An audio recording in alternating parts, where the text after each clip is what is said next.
Hi 2D, we're going to go ahead and do a spooky forest tutorial today. I found this image on the internet and I thought it was a great example of watercolor used at our level. We're going to do watercolor mixing and this is going to go fast, so I want you to watch it through and then replay it and pause it step by step. So the first thing I did was start with red and then I added some yellow to it. Notice I'm using the middle of my tray today so I have plenty of room.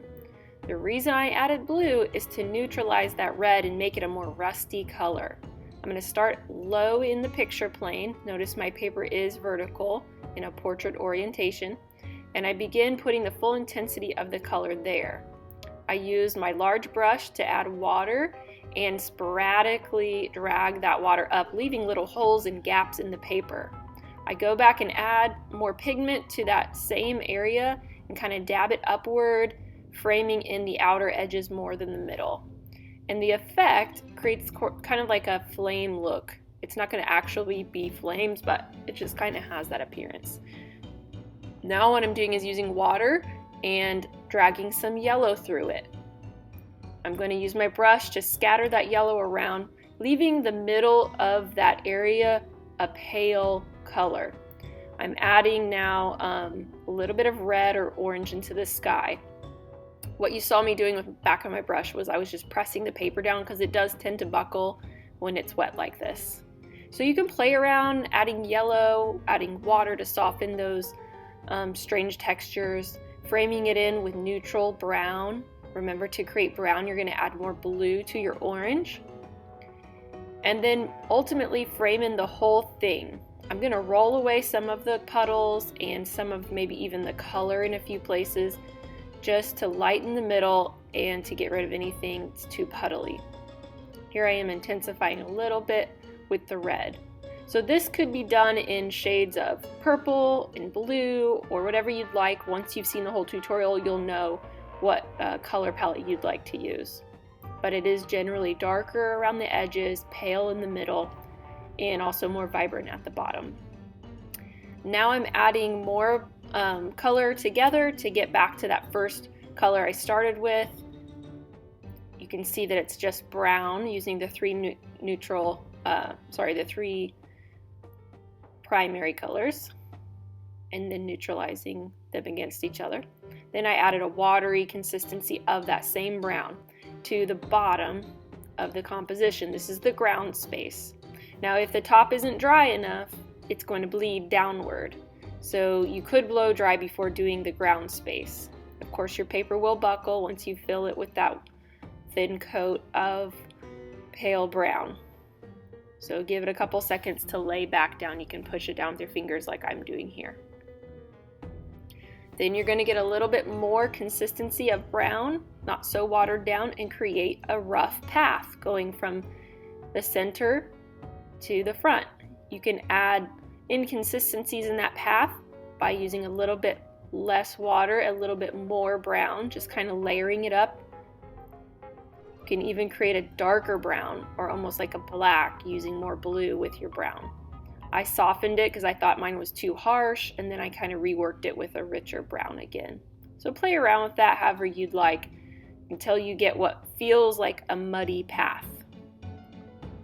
I added a little bit of that brown to the very bottom, and I'm working it upward to create almost like the shadowy silhouette of some plant life. I'll come back to that later and make it more convincing. Here I am playing around with the ground space, maybe considering some grassy blades. It is a fall time theme, so I decided to wash out some of them and just come back to that later, adding a little more shadows there.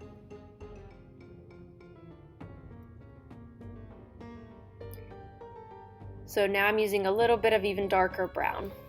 As your colors settle, you can do those things and amp them up.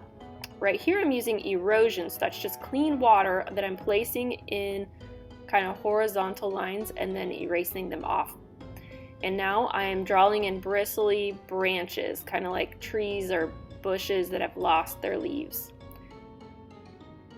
Definitely want to stop and blow dry completely whatever your composition is at this point before moving forward. Now I've got a smaller brush. This looks like my medium size. And I've made a thin, watery brown, and I'm dragging it upward from the back center of the composition on the ground space to create trees. Remember, trees are just fractals. We've talked about that before in 2D1. You just need to start this concept of a trunk and then break off smaller and smaller pieces. Even if your tree doesn't look like mine, as long as the pattern repeats upward and gets smaller, you should be fine. You can add little blades of grass to the base of the tree to kind of help plant it to the ground.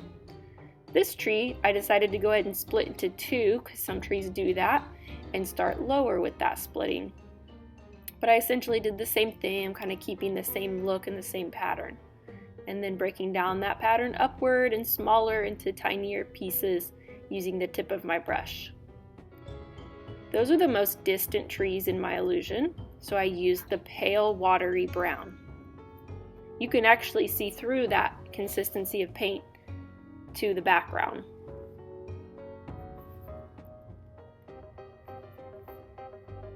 And next, we're speeding things up because this is essentially a repeat of the same step. The only difference is you're going to make your brown a little more intense, so less water, more paint. And then you come down further in the picture plane and build your trees. So look at where I start the trees at the bottom and make sure that you place yours like that. They do overlap each other. When you get to your final row of trees, you could be using a deep chocolate brown and it'll work really nice if you're staying in this neutral fall color palette. You'll feel strange painting over your existing work, but trust me, go for it. It looks really nice when they layer up because that's what reality looks like. It's always in layers. Now I'm working with mostly blue and I'm only adding a little bit of red and I'll end up adding a little bit of yellow, I believe. And the goal here is to make black. I'm essentially making the blackest silhouette that I can. Definitely test it on your test strip a couple times, make sure you're happy with it.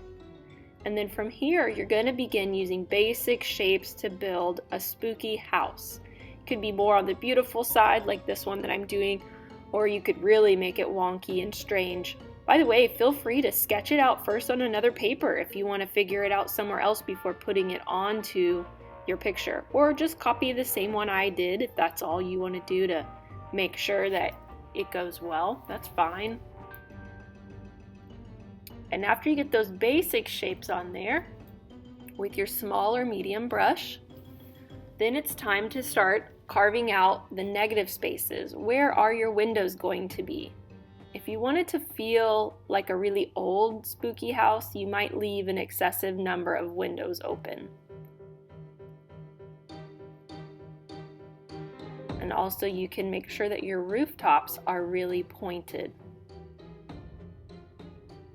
The door gave me the most trouble. It was a little tricky and I'll show you what I did to resolve it in the end. So after you have the basic shape of your house at the back, then you can move to your tiniest brush to do little chimneys. You can do window panes. Those can look a number of ways. I ended up making a watery consistency of black so that it was a more pale gray to fill in the door because I realized not the whole door would be glass. And then I used erosion here to put the part of the door that overhangs. I even used it to create some steps and some shingles. You'll see those things develop here at the very end.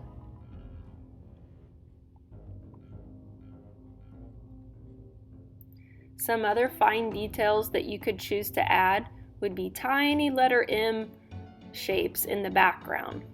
If you put them a little crooked, then what it looks more like instead of birds is it could be bats or just really crazy birds, and that's fine too. Both are spooky. Here I am just filling in some more details with the black. Hopefully that will dry and look really sharp. Some steps. I believe I'm about to use erosion and a little bit of yellow eventually to brighten my windows. Right here I actually was trying to use erosion to bring away some of that orange from the window, and if I'm being honest, it didn't work that well. It was a little sloppy, so I ended up moving away from that idea. I would not recommend it. It's just too small of a space to practice erosion. It'll probably mess up your window panes.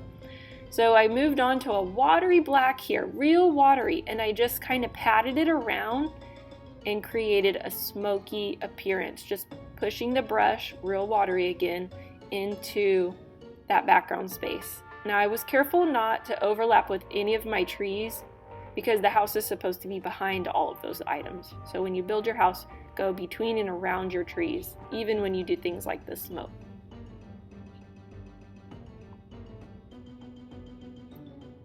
And then finally here I am filling in the windows with a little more yellow just to kind of make it look like they're glowing or something's coming, coming through the windows, like the lights are turned on or something like that.